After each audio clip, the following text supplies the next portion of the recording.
ગુજરાતી ભાષામાં તાજા સમાચાર, દૈનિક અપડેટ્સ, હાલની ઘટનાઓ. હમણાં જ સબસ્ક્રાઇબ કરો અને નવા સમાચાર પામો. વાવથરા પંચાયત ચૂંટણીમાં કોંગ્રેસનો દાવ મજબૂત, ઉમેદવારો જાહેર થતા પ્રચારને જોરદાર ગતિ. વાવથરા વિસ્તારમાં આવનારી તાલુકા અને જિલ્લા પંચાયત ચૂંટણીને લઈ રાજકીય માહોલ દિવસે ને દિવસે ગરમાતો જઈ રહ્યો છે. ચૂંટણી તારીખ નજીક આવતા વિવિધ રાજકીય પક્ષો દ્વારા ઉમેદવારો જાહેર કરવાની પ્રક્રિયા પૂર્ણ થઈ રહી છે અને સાથે જ પ્રચાર અભિયાને પણ વેગ મળ્યો છે. આ પરિસ્થિતિમાં કોંગ્રેસ પક્ષે પોતાના ઉમેદવારો જાહેર કરી ચૂંટણી જંગમાં સક્રિય પ્રવેશ કર્યો છે. મળતી માહિતી મુજબ જિલ્લા પંચાયત સીટ માટે કોંગ્રેસે ચૌહાણ શંકરભાઈ હીરાભાઈને ઉમેદવાર તરીકે જાહેર કર્યા છે. તેઓ લાંબા સમયથી સામાજિક તેમજ રાજકીય ક્ષેત્રે સક્રિય રહ્યા છે અને વિસ્તારમાં લોકો વચ્ચે તેમની સારી પકડ હોવાનું માનવામાં આવે છે. વિવિધ સામાજિક પ્રસંગો અને લોકહિતના પ્રશ્નમાં તેઓ આગળ રહ્યા હોવાના કારણે પક્ષે તેમના પર વિશ્વાસ વ્યક્ત કર્યો છે. તે જ રીતે તાલુકા પંચાયત સીટ માટે કોંગ્રેસે હરસિંગભાઈ વેજિયાને ઉમેદવાર તરીકે મેદાનમાં ઉતાર્યા છે. હરસિંગભાઈ વેજિયા પણ ગ્રામ્ય વિસ્તારોમાં લોકપ્રિય ચહેરા તરીકે ઓળખ ધરાવે છે. પક્ષના કાર્યક્રમમાં તેમની સ્વીકાર્યતા સારી હોવાના કારણે તેમને ઉમેદવારી આપવામાં આવી હોવાનું રાજકીય વર્તુળોમાં ચર્ચાઈ રહ્યું છે. ઉમેદવારો જાહેર થતાં જ બંને દ્વારા પ્રચાર પ્રસારની કામગીરી તેજ ગતિ આપવામાં આવી છે. ગામડે ગામડે બેઠકો, ચા પાણી મીટિંગ, ઘર ઘર સંપર્ક અભિયાન તેમજ નાના મોટા કાર્યક્રમો દ્વારા મતદારો સાથે સીધો સંપર્ક સાધવામાં આવી રહ્યો છે. સ્થાનિક વિકાસના મુદ્દા, પાણી, રોડ, ખેતી અને રોજગારી જેવા પ્રશ્નને કેન્દ્રમાં રાખી મતદારોને આકર્ષવાનો પ્રયાસ કરવામાં આવી રહ્યો છે.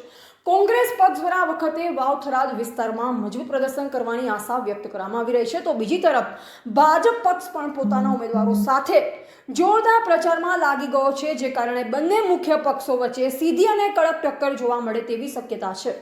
રાજકીય વિશ્લેષકોના મતે આ ચૂંટણીમાં સ્થાનિક મુદ્દાઓ અને ઉમેદવારોની વ્યક્તિગત લોકપ્રિયતા મહત્વપૂર્ણ ભૂમિકા ભજવશે. મતદારો કઈ દિશામાં વળે છે તે આવનાર દિવસોમાં સ્પષ્ટ થશે, પરંતુ હાલના તબક્કે ચૂંટણી જંગ ખૂબ જ રસપ્રદ બની છે. એવા રાણાભાઈ પારેગી, વાવથરાદ. મારું નામ ચૌહાણ શંકરભાઈ હીરાભાઈ છે.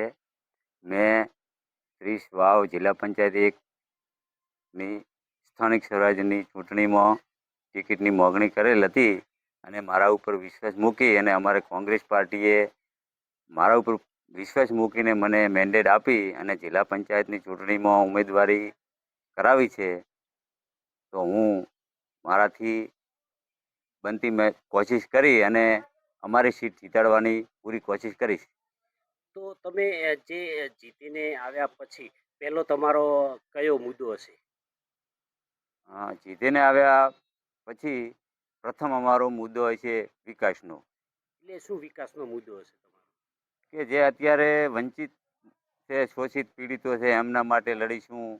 રોડ, રસ્તા, પાણીની સમસ્યાઓ, કોઈ બીજી જે કુદરતી આફત આવી પડે એમાંય અમે મદદ કરી, કોઈ અમારાથી બનતી કોશિશ કરી અને અમે પ્રજાના હિતનો કાર્યો કરીશું.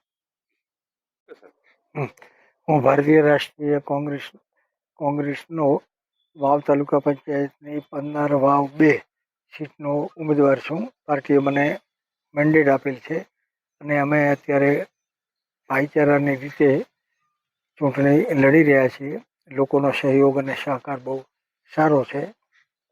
તો ચૂંટણીના મુદ્દાને લઈને તમે શું પ્રજાને શું કહેવા માંગો છો? ચૂંટણીના એક જ વાત કે અત્યારે જે સામાન્ય વર્ગ, મધ્યમ વર્ગ, ગરીબ વર્ગની જે ઉપેક્ષા થઈ રહી છે એની સામે કોંગ્રેસ પક્ષના ઉમેદવાર તરીકે અમને વિજયી બનાવશે તો એ મધ્યમ વર્ગ, પછાત વર્ગ, દલિત વર્ગ આ બધાના માટે અમે કામ કરીશું.